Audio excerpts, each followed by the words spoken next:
আজকের অনুষ্ঠানের প্রধান অতিথি ধামরাইয়ের গণমানুষের নেতা, বিএনপির জাতীয় নির্বাহী কমিটির অন্যতম সদস্য, আমাদের সকলের প্রিয় মানুষ, প্রিয় নেতা আলহাজ তমিজউদ্দিন তমিজ ভাই সহ মঞ্চ বিশিষ্ট সকল নেতৃবৃন্দ এবং আমার সামনে যারা আছেন, সংগ্রামী সাথী ভাইয়ের আমার,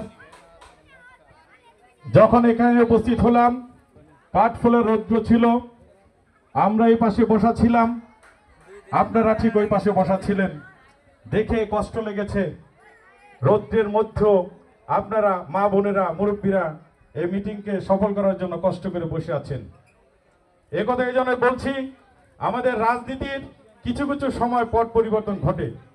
এই যে আপনার রৌদ্রে কষ্টের মধ্যে ছিলেন, আমরা যারা রাজনীতি সক্রিয়ভাবে করি 5 তারিখের আগে আমরা ঠিক তেমনি ভাবে এদেশের স্বাধীনতা সার্বভৌমত্ব ভোটার অধিকারের জন্য সংগ্রাম করতে যে মামলা হামলায় জর্জরিত হয়ে আলহাজ তমিজউদ্দিনের নেতৃত্বে দেশনায়ক তারেক রহমান নির্দেশিত প্রত্যেকটি আন্দোলন সংগ্রামে ধামরাই কুল্লার যেমন সমস্ত নেতৃবৃন্দ আছেন, তারা জীবনের ঝুঁকি নিয়ে সেই আন্দোলনকে সক্ষম করে দীর্ঘ 17 বছরের আন্দোলন সংগ্রামে সফল করে 5 তারিখে আমরা একটা জায়গায় এসেছি।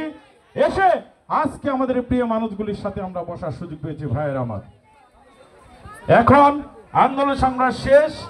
যে ভোটের জন্য এত আন্দোলন এত সংগ্রাম, সেই ভোট সামনে আপনারা যারা ভোটার আছেন, আপনারা যে দেশের নাগরিক আছেন, আপনাদের সামনে এখন সবচেয়ে বড় চ্যালেঞ্জ আপনাদের প্রিয় দল এবং প্রিয় মানুষ, যে মানুষকে আপনারা বারবার নির্বাচিত করেছেন, সেই আলহাজ তমিজউদ্দিন তমিজ ভাইকে ধামরাই থেকে সর্বোচ্চ ভোটের মাধ্যমে আগামী সংসদ নির্বাচনে সংসদ সদস্য করে পার্লামেন্টে পাঠাবেন, তাই কিনা ভাইরা আমার?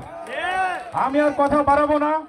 অনেক কষ্টার্জিত এই বিজয়ের সবচেয়ে মূল্যবান জিনিস আমার আপনার ভোট, যেটা আপনারা এই 17 বছর মা বোনেরা কেউ দিতে পারেন নাই, ঠিক না? আমরা সেই বিজয় অর্জিত হয়েছি।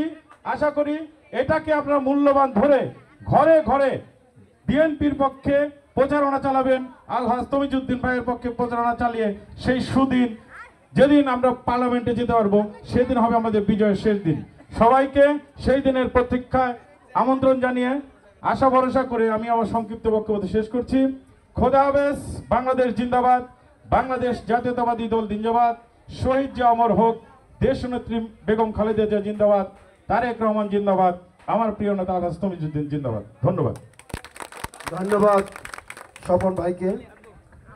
আমরা এখানে কত জন আসতে পারছি তা আমরা বলতে